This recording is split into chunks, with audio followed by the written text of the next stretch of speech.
Walt Disney Robin Hood. Top of the morning to you. Alan A. Dale's the name, and I'm a wandering minstrel. I keep my eye on things around here. Let me sing you a song about the good folk of Nottingham Town and the great forest of Sherwood, home to the most famous hero that ever lived, Robin Hood and his band of merry men. Listen carefully now. The big brown bear's name is Little John, and the sly fox by his side, why, that's Robin Hood. To some, these great pals are bandits, but to others they are heroes, for they have only one crime, robbing from the rich to give to the poor. Our story begins with Robin and Little John together in Sherwood Forest, roaring with laughter. Suddenly they heard a rumbling noise. "Quick, Little John! Let's hide! It might be the scheming sheriff and his posse," said Robin. The two friends were astonished to see a magnificent golden carriage passing through the clearing. "Wow," said Little John, "I thought King Richard was away fighting in the Holy Land." "The impostor riding in such a style is his brother, Prince John," explained to Robin. "But luckily for us, he is even sillier than he is wicked. Hurry, Little John, I have an idea." Robin and Little John darted behind some trees and reappeared moments later, gaily dressed as gypsy women. Robin hurried after the royal coach as Little John followed, hitching up his skirt as he ran. "Stop! Stop!" cried Robin. "Fortune's forecast, lucky charms! Let us show you what riches await you." Inside the royal coach, Prince John was admiring his reflection. "Oh, sire, how regal you look," admitted Sir Hiss. Admired Sir Hiss, the snake. "Yes, Hiss, beneath such a jewel my noble head," began the prince, "is even more noble than King Richard's," interrupted Sir Hiss. "Silence, silly serpent," commanded Prince John. "Never speak my brother's name. You will hiss no more today." And with that he wriggled. The wriggling reptile found himself locked in his basket. "Halt!" said Prince John when he heard the gypsies. He could never resist having his fortune told. "Step inside," he said to the friends. Hiss suspected a trick, and hissed louder than ever when Robin stepped inside the coach. But the prince gazed lovingly into the crystal ball. He did not notice the sack of gold Robin pulled away from Hiss. Robin fled from the carriage laden with gold, stopping only to grab Prince John's ermine cloak. "Stop! Thieves! I've been robbed!" yelled the furious prince, realizing he had been tricked. "Let's get going!" shouted Robin. He looks mighty mad." "Never fear, Robin," Little John laughed. "His Majesty is about to lose something else." As he spoke, the coach wheels fell off. Little John had also been busy. When he returned to the castle, Prince John was beside himself with rage. So sorry, Sir Hiss, sire. I saw the trick, but," said Sir Hiss. "Silence, slithering scoundrel! My fortune is lost, but not for long. Sheriff, raise the taxes! Bring me all the money in this wretched town!" Prince John snarled cruelly. "I shall have my revenge." That very day, in another part of town, it was little Skip Bunny's birthday. His sister had saved all year long to give him a shiny new gold coin.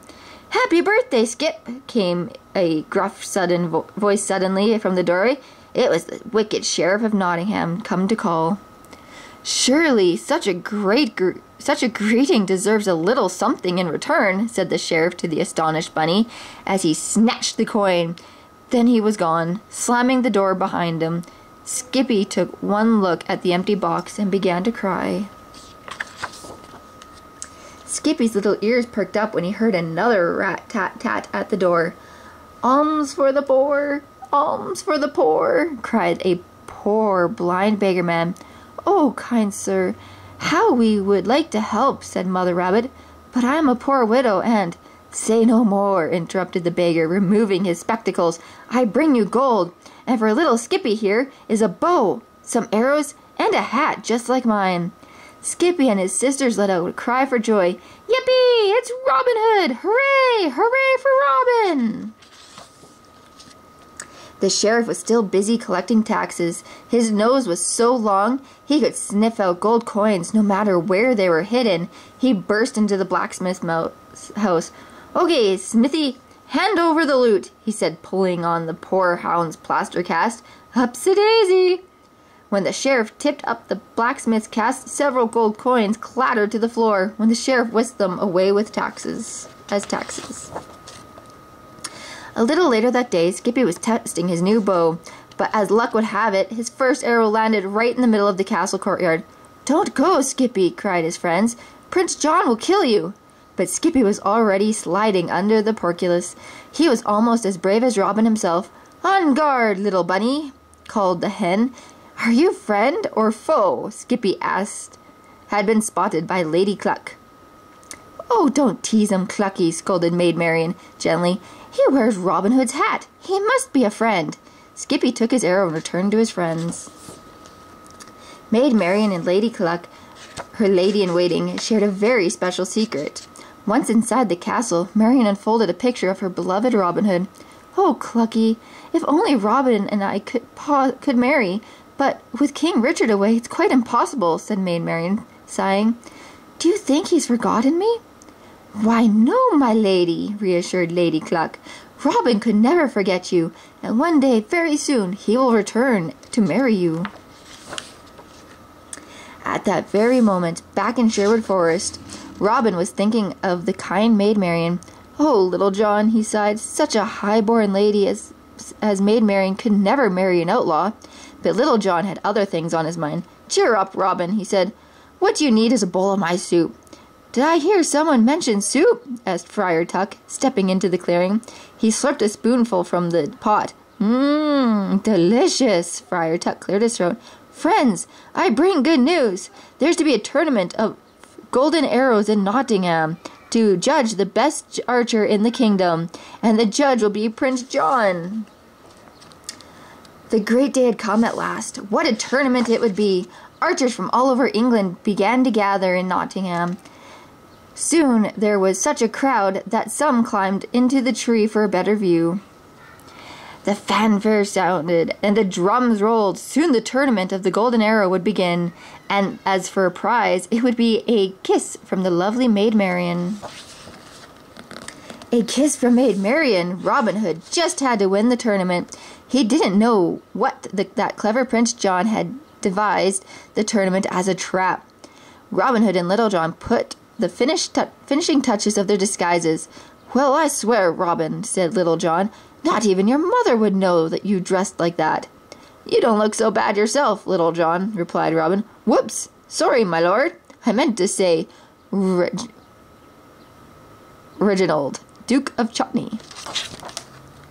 Little John made straight for the royal box and was warmly welcomed by the prince. As for Marian, she secretly hoped that her beloved Robin was somewhere in the crowd.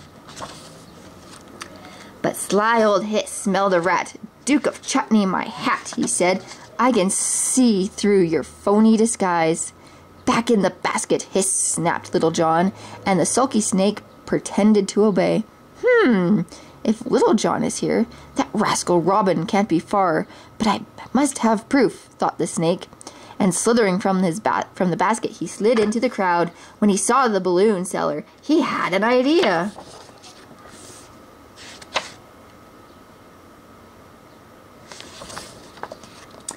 Quick as a flash, Hiss slipped into the balloon, and suddenly the curious reptile could fly. He floated over to the only two archers left in the tournament, the Sheriff of Nottingham and a very skinny-looking stork. Of course, it must be him, thought Hiss. No one but that rascal Robin Hood has such skills with a bow. I must warn Prince John. And Hiss floated off just as quickly as he could.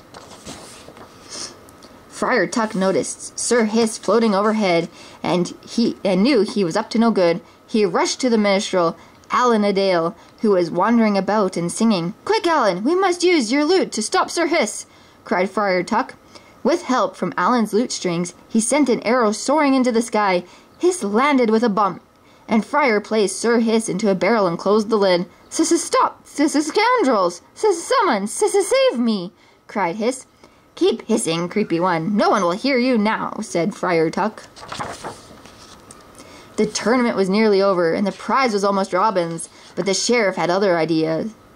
Robin's arrow sped through the air, but Nutsy, the sheriff's sneaky accomplice, moved the target. Robin, seeing the trick, dispatched a second arrow and redirected the first. The arrow whistled through the air, then hit the target. Ding! A perfect bullseye! "Bravo! Bravo! Bravo!" cried Maid Marian overjoyed, for she knew the stork must have been none other than Robin Hood himself. Prince John smiled as the stork approached the royal box. The best marksman in the kingdom could only be Robin Hood. "Advance, brave archer, your prize awaits," spoke the prince.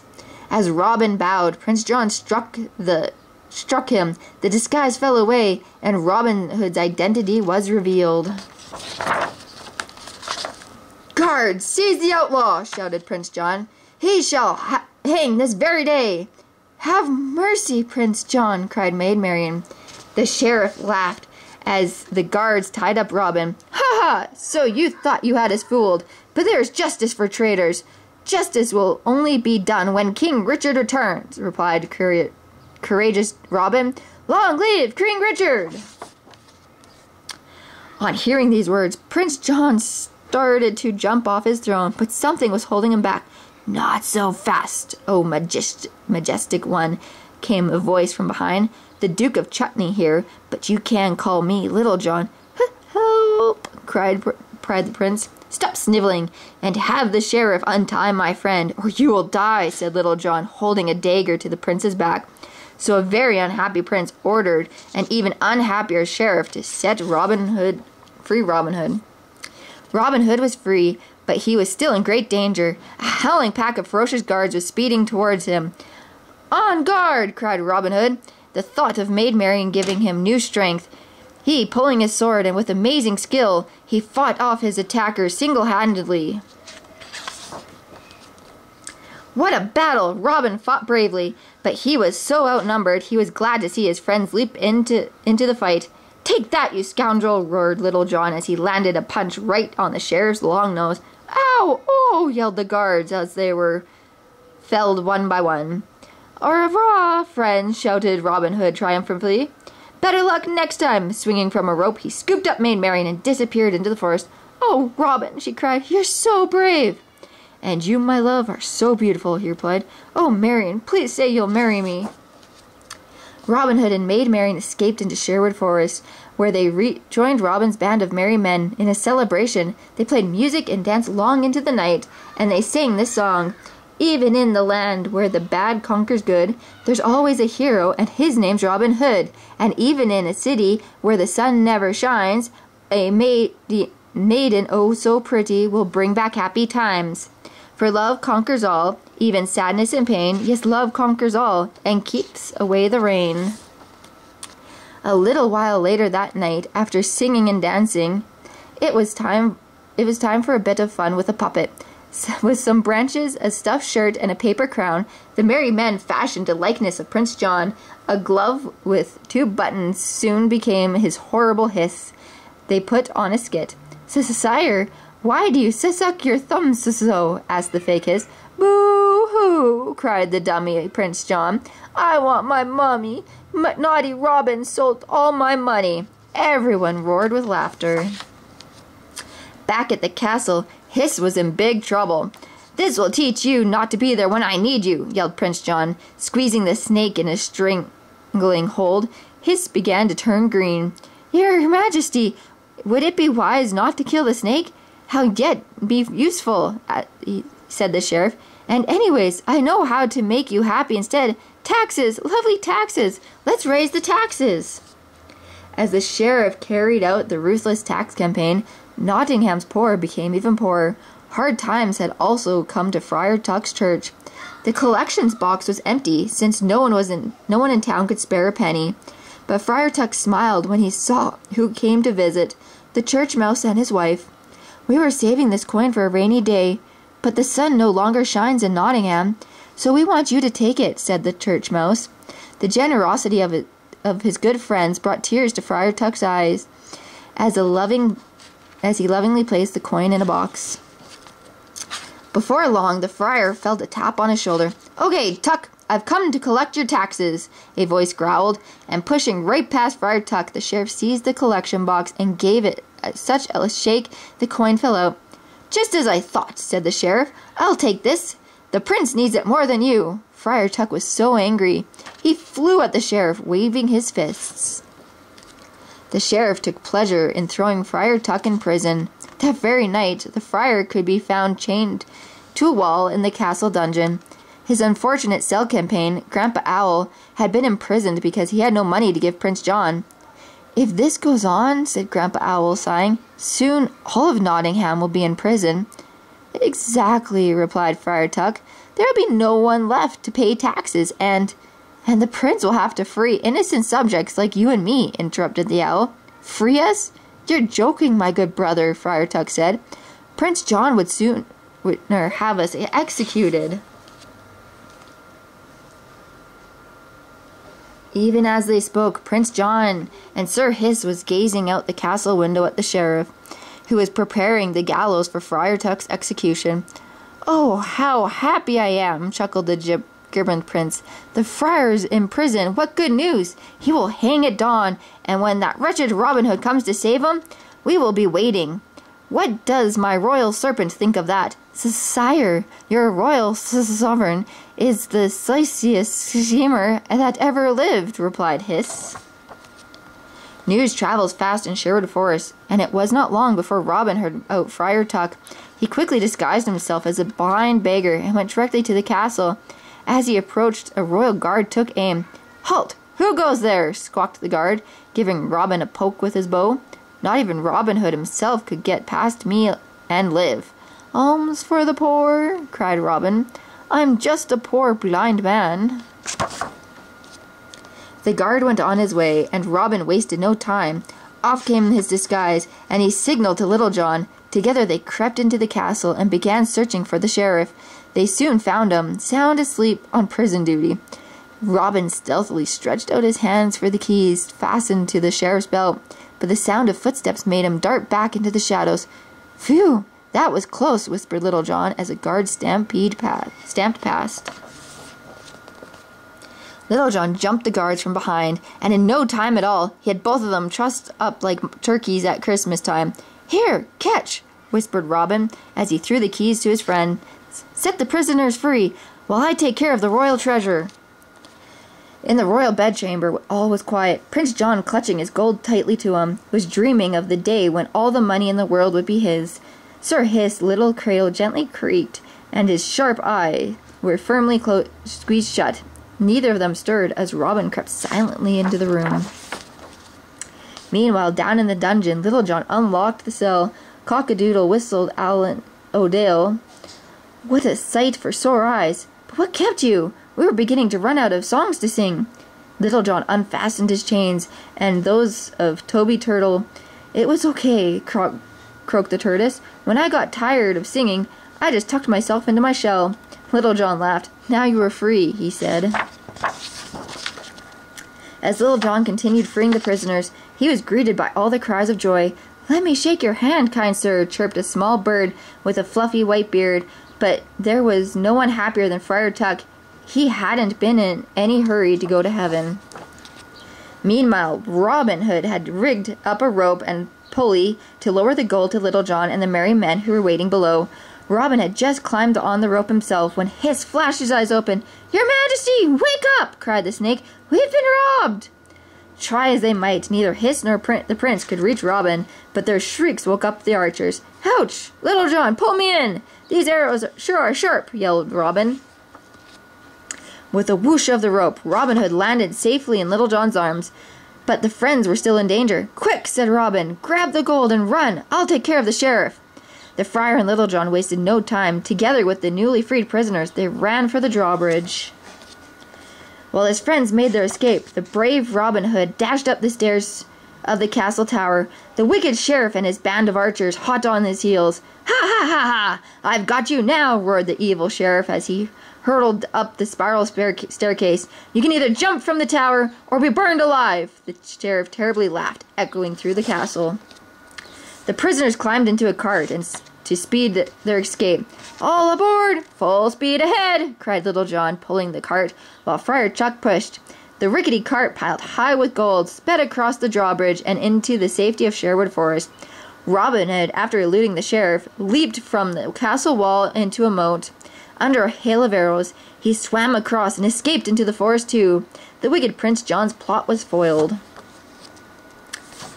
There was great happiness in Sherwood Forest that night. "Long live Robin Hood!" cried little Skippy, and everyone cheered loudly. "Hooray! Hooray for Robin Hood!" cried Friar Tuck, "and long live King Richard! May he soon return and to bring justice to our land." Friar Tuck raised his eyes towards heaven. "May our prayers be answered very soon." The friar's prayers were soon answered. A few days later, all the bells in England were ringing to announce the return of King Richard. Tuck had a very important task. He was to ask if Robin Hood could marry the king's niece, the lovely Maid Marian. "What?" cried King Richard, when he heard the friar's request. "An outlaw for an in-law? The very idea! And yet, I have heard such good things about Robin Hood. My answer must be yes." Tuck couldn't wait to tell his friends the good news. The lovely Maid Marian's wish finally came true. She married her beloved Robin Hood, and they both lived happily ever after.